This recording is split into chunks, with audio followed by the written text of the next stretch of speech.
I'm John Law, this is Chasing Cars, and behind me is the Jaecoo J7. Now, if that means nothing to you at all, then I can forgive you because I'm not entirely sure Jaecoo knows what it wants to be yet.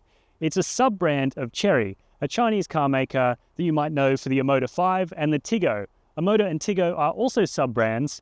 The difference with Jaecoo is that it's a bit more premium and is going to be sold in its own dealerships rather than sharing space with the Omoda 5 and the Tiggo. Now, this gets a little bit strange when you start looking at the pricing of this car from $32,990 driveaway. It's a mid-size SUV, this J7, which puts it in the same ballpark as the Omoda 5 and also Chery's Tiggo 7. So there's a lot going on in there. Plus, you've got all the other mid-size SUVs on the market, like the Toyota RAV4, the Volkswagen Tiguan. So the main thing that this J7 has to do is stand out somehow. Chasing Cars. Honest reviews of your next car.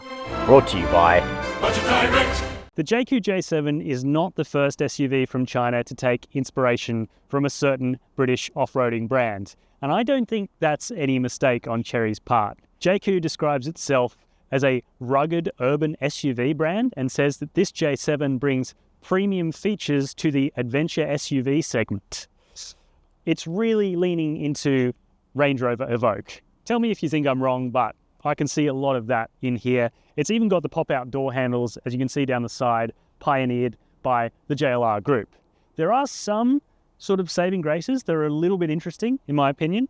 We've got these LED graphics at the front here, which I think look pretty slick, and red brake calipers on this top-spec Ridge, which is the sort of sportiest all-wheel drive one step down from the plug-in hybrid. So a quick word on the J7's rivals, because at 4.5 meters long, it's at the small end of the medium SUV scale, about the same exterior dimensions as a Volkswagen Tiguan, and a bit smaller than a Toyota RAV4. So it definitely sits in a little niche, not occupied by a huge number of vehicles anymore as we get bigger and bigger. The packaging's also pretty good. Power tailgate standard on this top-spec Ridge, and the boot is finished quite nicely. The carpet feels pretty high quality. You've got a 12-volt socket, some shopping bag hooks off to the side, and a nice sturdy load bay cover. Plus, even though this is an all-wheel drive version with independent rear suspension, lift that boot floor up, bang, full-size spare tyre. Let's deal with the subject of design imitation inside the Jaecoo J7 because there's a fair bit of it, but all from different brands. And it's probably no surprise because Chery has poached people from both JLR and Mercedes-Benz. But there's no Mercedes-Benz really in here. There's a lot of Tesla that I see in the infotainment screen and the twin wireless charging pads. And the plug-in hybrid also has a Model Y style stalk. This petrol one doesn't and has a pistol grip gear shifter, which I'm pretty sure I've seen a very similar one in a GWM product. Then you've got the very Volvo-like air vents and everything else that feels very much like a Range Rover or Land Rover product, right down to the Defender imitation exposed screw heads. That may be your bag, and I actually think it looks weirdly cohesive in here. So you can let me know your thoughts in the comments section down below. The build quality is also pretty good. The stitching all seems to be quite nice, and things don't rattle so much in here. There are some other rattles which we'll get to out on the road, but none of it seems to come from cabin trim pieces. It all feels really quite sturdy. Then you come to the technology. Got a nice, relatively easy to read digital driver's display in front of me. It does have some slightly strange graphics like mountains at the back, but maybe that's just Jaecoo's way of doing things. And then the center screen, which is, to be honest, a little bit laggy and strangely featured, but you do get niceties like wireless Apple CarPlay and Android Auto. Being the top spec Ridge, you get a couple of other goodies in here. The touchscreen's a little bit bigger than the base cars at 14.8 inches, and you also get a premium Sony sound system with really rather sharp grills for the speakers, which feel like you could grate a carrot or cheese on if you wanted to. Not that you should, because you're in a car and that would stink. Caught in the weeds here, you also get ventilated and heated leather-appointed seats, which are mostly comfortable, except for this slightly bulbous bulge at the top here, which forces me to sit crunched over like that. So, bit of a mixed bag with Jaecoo's interior, finishing off with pretty stellar practicality, good door bins, cup holders here, nice deep center cubby with an extra little velvet tray and a nice big storage area below the center console. Finishing off the Ridge's specification is a panoramic sunroof and some rather nice ambient lighting. Material quality in the back here continues to be a bit of a highlight with soft touch door cards, soft armrest, and although it feels a little bit plasticky, the leatherette upholstery isn't too bad. Practicalities are also really quite good. You've got Skoda style big map pockets with smaller ones for smaller devices. The only real problem back here is visibility. I'm sat very low in this bench, which means really good headroom, but I can't see over these massive oblong headrests very well, which I don't love. And also, because of the ultra wide angle rearview mirror, I can see myself in the back here, which I find a little bit strange, but more about that in the on-road section. The other weird thing is that for some reason, Jaecoo has decided to fit a vent back here, but it's only a single vent. So if you've got two kids in the back, one is going to get to be cool, or they're going to have to learn to share, something children are famously good at. Ownership is always a bit of an unknown with a new brand, but Jaecoo does back the J7 with an 8-year or unlimited kilometre warranty, which is one of the best in the business. Servicing for this Ridge all-wheel drive is due once every 12 months or 15,000 Ks and will cost you $1,925 for the first 5 years, with cap price servicing extending for the same 8-year period as the warranty, along with 8 years of roadside assist. Fuel consumption is listed at 7.8 litres per 100 Ks for the all-wheel drive Ridge we have here, which is about middle of the road. You can also get yourself the plug-in hybrid, which claims to use 1 litre per 100 Ks, but in the real world, our tests saw that vehicle use about 3.6 litres per 100 Ks, which is still an improvement on the all-petrol version. And this is what it all comes down to now, driving the Jaecoo J7, because as cool as a car can look, and as well as it can be priced, this is one area where so many first efforts seem to fall down, just in the way that they're not as mature as the vehicles that are already on the market and have had a lot of time to mature. And the Jaecoo unfortunately does suffer from this. Under the bonnet is a 1.6 litre turbo petrol 4-cylinder producing 137 kilowatts and 275 newton meters, which is about the same as you'd see in a Hyundai Tucson turbo petrol, and it drives all 4 wheels via a 7-speed dual clutch automatic. And between the engine and the dual clutch is where the Jaecoo is really quite let down, unfortunately.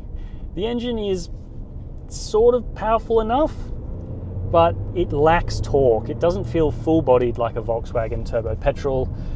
And then we've got the gearbox, which is just so recalcitrant and average and reluctant to kick down. I'm in eco mode now, and it's just really not kicking down at all. And we'll go normal mode. Normal mode. And it still doesn't kick down when I'd want it to.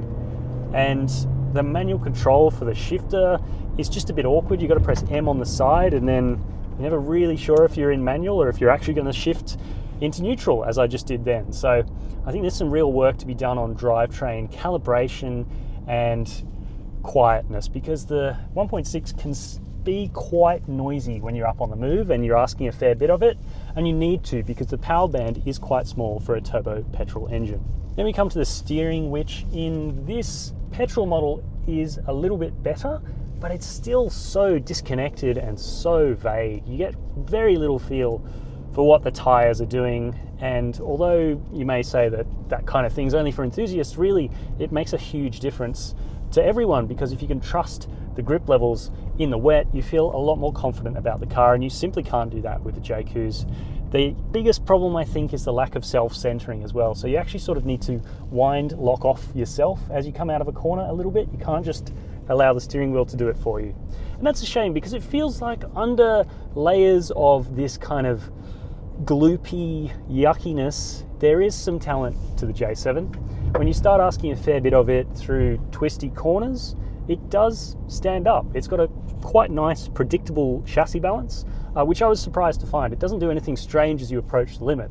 It's just a shame that that isn't telegraphed more clearly through the rest of the aspects of this car's chassis, gearbox, engine tuning. But to give it some credit, at least the brake pedal feels okay, and the ride quality is, it's a mixed bag. So over big bumps, the J7 can soak up hits remarkably well, and the body control seems to be pretty okay, but it's the small high frequency bumps that we have here on the test track and a lot around Sydney's roads that you really notice the Jaecoo kind of constantly fidgeting. The body never stops moving around and jostling you about, which is just a little bit unpleasant. As I said, there's some good bones in there, or there's some good in there that I think Chery can really lean on some Australian ride and handling experts and perhaps a wholesale drivetrain reprogramming, and it could be pretty alright.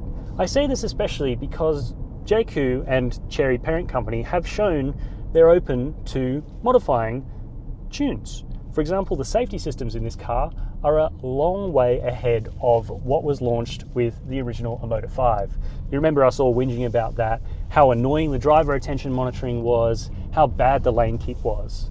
This car, although it's difficult to turn that stuff off, you have to wade through the touchscreen, when it's on, it is at least a whole lot less intrusive.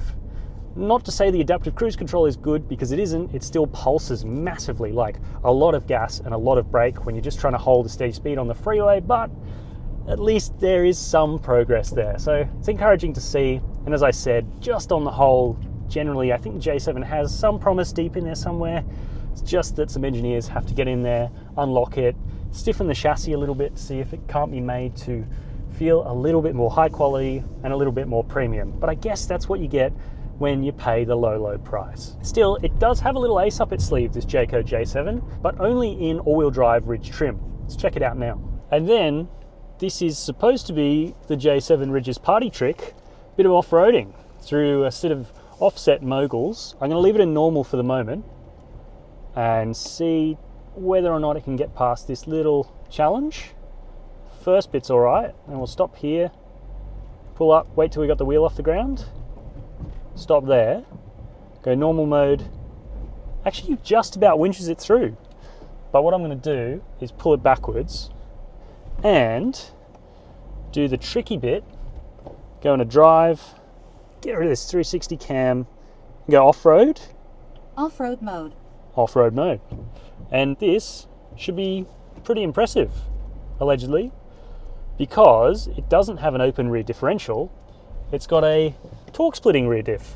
So there's twin clutches in there that apportion torque to each rear wheel. So even though one of the back wheels is quite far up in the air, I'll stop. See, we're still getting drive between all four wheels. So, do you know what? It's obviously no proper four-wheel drive. I mean, clearance is going to be an issue, and as you saw, articulation is pretty terrible with the independent rear suspension, but like, for a family soft roader, I reckon that is a pretty bloody good showing. The J7 doesn't shoot to the top of our must-buy list. It's not the car that you want to go out and buy without test driving, because there are some seriously glaring issues with how it drives, namely the calibration of that dual clutch transmission and the really rather unpleasant steering, as well as a bit of ride and refinement tuning that we'd love to see done to this car in the future. That said, at the price you can get one of these for, it is a very enticing option. Plus, if you go for the top-spec Ridge all-wheel drive, it does genuinely have a bit of a point of difference in this part of the market, that being its off-road capability thanks to that clever torque-splitting rear diff. I guess you could kind of say it is a cut-price Chinese Range Rover imitation. I'd love to hear your thoughts on the Jaecoo J7 in the comments section down below. And if you haven't done so already, make sure you hit subscribe to the Chasing Cars YouTube channel, and thank you very much for watching.